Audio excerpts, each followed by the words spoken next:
itu setiap orang berharap bahwa syukur yang ia lakukan akan membawa keberkahan, akan membawa kebaikan dalam hidupnya. Hal ini sebagaimana ditegaskan oleh Allah dalam Quran, A'udzubillahi minasyaitonirrajim, la in syakartum la azidannakum wa la in kafartum inna 'adzabi ladzadid.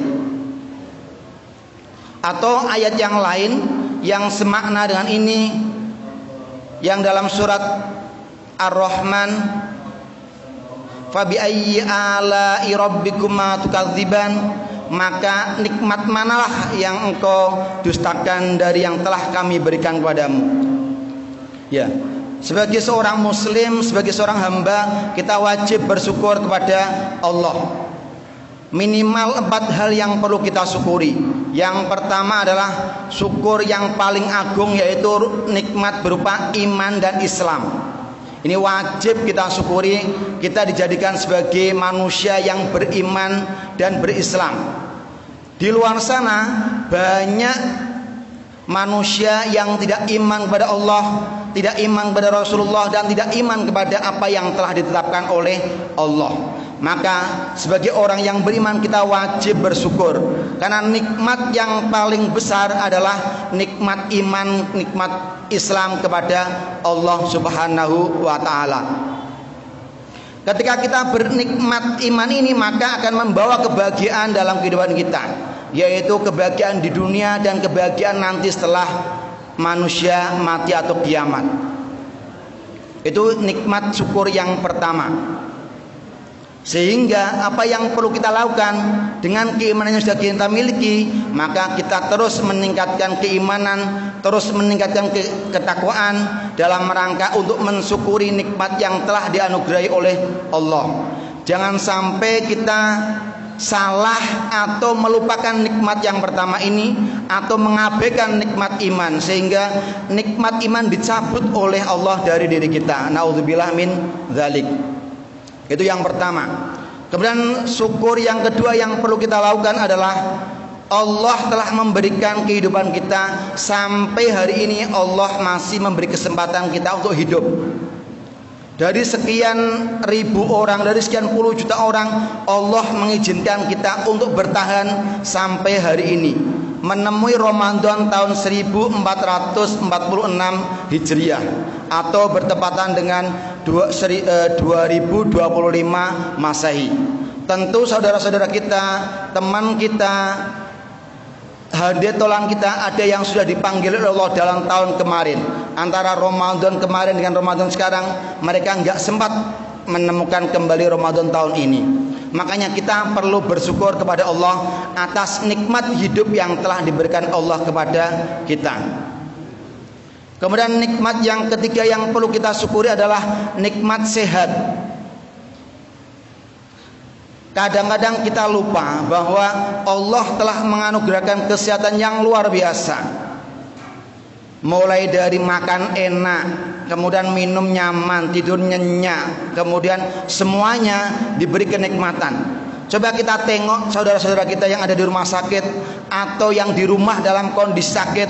Tentu mereka merasakan kepayahan yang luar biasa, merasakan kesengsaraan yang tiada tara. Karena apa? Karena penyakit yang mereka derita. Tapi karena Allah memberikan kita kenikmatan sehat, maka kita wajib mensyukuri kenikmatan yang telah diberikan Allah kepada kita. Kemudian yang terakhir yang ingin saya sampaikan, yaitu syukur atas kesempatan. Allah telah memberikan kesempatan kepada kita, baik itu menjadi kesempatan menjadi dosen, kesempatan menjadi tenaga pendidikan atau karyawan, termasuk kesempatan menjadi mahasiswa. Ini perlu kita syukuri. Jangan sampai kesempatan yang telah dianugerahkan Allah itu kita tidak manfaatkan secara baik dan secara maksimal, sehingga nggak akan mendatangkan kemanfaatan bagi diri kita maupun kepada orang lain. Itu minimal 4 hal yang perlu kita syukuri. Yang pertama, syukur atas keimanan. Yang kedua, syukur atas umur panjang yang telah diberikan Allah. Yang keempat, syukur atas kesehatan. Dan yang ketiga, syukur atas kesehatan. Dan yang keempat, syukur atas kesempatan yang telah diberikan oleh Allah.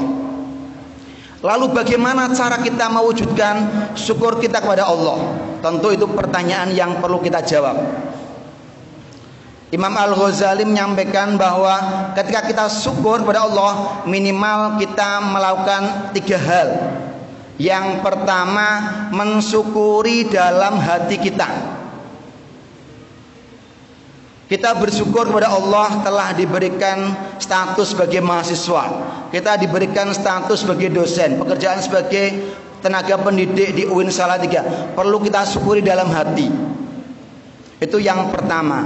Yang orang lain mungkin tidak akan tahu dengan kesyukuran yang kita lakukan, karena itu adanya dalam hati. Kemudian bentuk syukur yang kedua yang bisa kita lakukan yaitu melalui ucapan lisan. Dengan lisan kita bersyukur.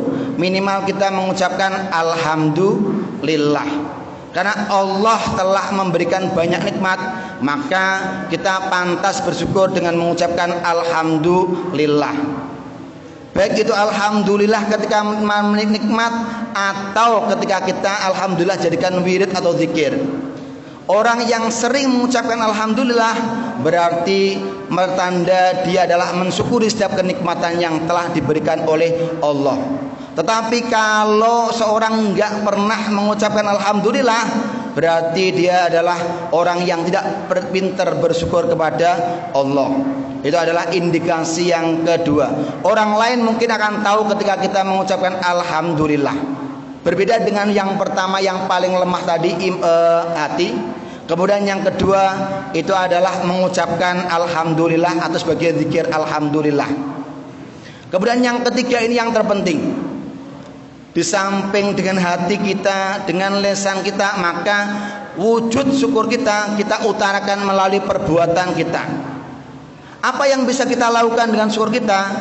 Kalau kita sebagai dosen, maka bekerja secara maksimal, mengajar penuh dedikasi, kelasnya tidak pernah kosong, kemudian memberikan ilmu kepada mahasiswa secara totalitas.